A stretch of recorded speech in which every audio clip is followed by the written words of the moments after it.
এদিকে পাসপোর্ট জালিয়াতি মামলায় গ্রেপ্তার আরো এক। ক্যান্সারে নেই আর ভয়, NCRI হবে এর জয়। আপনাদের ভরসা নেতাজি সুভাষচন্দ্র বোস ক্যান্সার হসপিটাল। দত্তপুকুরের বাড়ি থেকে ভোরে পাকড়াও মুক্তার আলম। বিস্তারিত জানতে সরাসরি কথা বলবো আমাদের প্রতিনিধি আবির দত্তের সঙ্গে। আবির, একের পর আমরা দেখতে পাচ্ছি যে পাসপোর্ট জালিয়াতি কাণ্ডে গ্রেপ্তারির সংখ্যা ক্রমাগত বাড়ছে এবং এই মুক্তার আলম যাকে গ্রেপ্তার করা হয়েছে সে কিভাবে এই চক্রের সঙ্গে জড়িত, প্রাথমিকভাবে পুলিশ সূত্রে কি জানতে পারছে? দেখো, যেটা পুলিশ সূত্র থেকে জানা যাচ্ছে, এই যে মুক্তার আলম 42 বছর বয়সী এই মুক্তার আলমকে গ্রেপ্তার করা হয়েছে দত্তপুকুরে তার বাড়ি থেকেই, এবং এর আগেও 2021 সালে তাকে গ্রেপ্তার করা হয়েছিল এবং তখন চুঁচুড়া থানার পুলিশ তাকে গ্রেপ্তার করে। তার বিরুদ্ধে একই রকম অভিযোগ ছিল যে জাল নথি তৈরি করার অভিযোগ তার বিরুদ্ধে। এবং এই যে মুক্তার আলম, সেই মুক্তার আলমের সঙ্গে সমরেশ বিশ্বাস অন্যতম কিংপিন এই চক্রের, সেই সমরেশ বিশ্বাসের সঙ্গে নিয়মিত যোগাযোগ ছিল।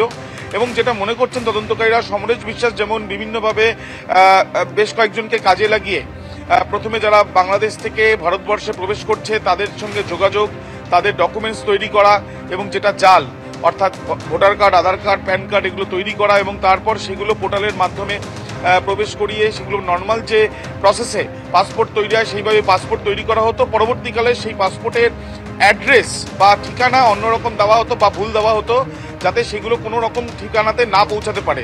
এবং তারপরেই যেটা জানা যায় যে বিভিন্ন পোস্ট অফিস থেকে সেগুলো যখন বিভিন্ন ঠিকানার উদ্দেশ্যে রওনা নিয়ে যাওয়া হতো বা রওনা দিতেন যারা সেখানকার পোস্টম্যান বা অন্য কোনো ব্যক্তি বা অস্থায়ী কর্মীরা, তখনই সেটা সেখান থেকে তাদের কাছ থেকে নিয়ে নেওয়া হতো বা পোস্ট অফিসে ফিরে আসলে তখন সেখান থেকে কালেক্ট করা হতো। এই যে প্রসেস যেটা সমরেশ বিশ্বাস চালাতো, সেই একই রকমভাবে কিন্তু তার সঙ্গে সঙ্গী এই ব্যক্তি যে মুক্তার, যাকে গ্রেপ্তার করা হয়েছে, তাকে আজকে নিয়ে আসা হচ্ছে কলকাতায়।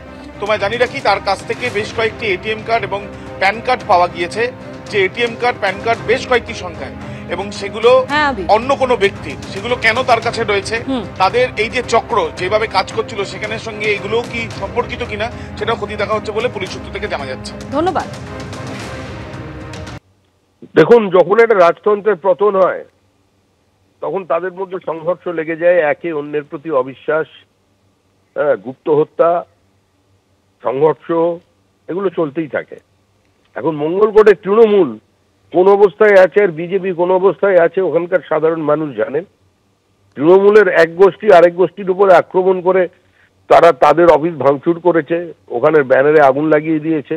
আর ঘটনাচক্রে মমতা বন্দ্যোপাধ্যায় তো সর্বব্যাপী, সর্বত্রগামী, সেজন্য ওই বাস স্ট্যান্ড থেকে শুরু করে শৌচালয় সব জায়গায় তার ছবি লাগানো থাকে।